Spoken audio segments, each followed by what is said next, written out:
everyone, it's CJ here, and I just finished my video for pour paint, in which I took acrylic paint plus pour medium and poured it on the canvas, and later on I showed you a picture of what the completed project was, so be sure and check out that video. But this particular video is one in which, when you've got the mess to clean up after pouring paint, what you can do with it.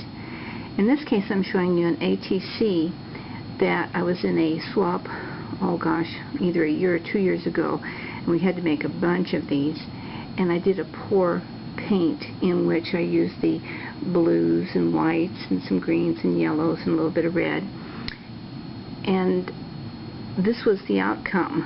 I had huge sheets of this and made ATCs out of it.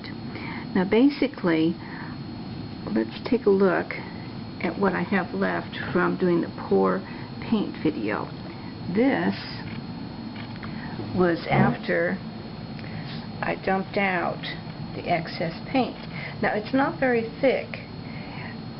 Towards the center it is much thicker. In some cases probably an eighth of an inch thick.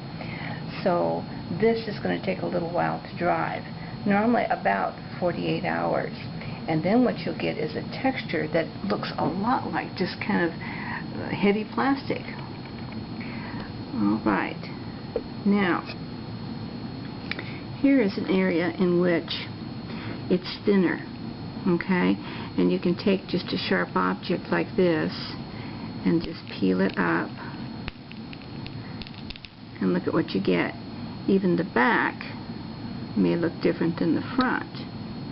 And then I just put it onto either wax paper or basically anything, and I can use a punch.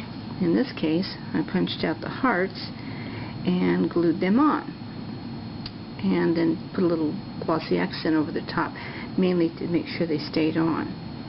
Alright, now back to this large area that was poured, and again I said this is just leftover paint that was mixed together, and I didn't really want to waste it. So what I'm going to do is I'm going to let this dry for about 48 hours, and then I'll be able to take my scissors and then cut it up into different shapes. This is really pretty good size. This is my kitchen table that I have plastic on, and you can see that's a pretty good amount. Now the areas that are dry right now, I will go ahead and just kind of lift them up and set those aside, because they are a lot of fun to work with. If you've never tried this, I would strongly suggest it. Alright, so this is basically just a video to let you know what to do with spilled paint, I guess.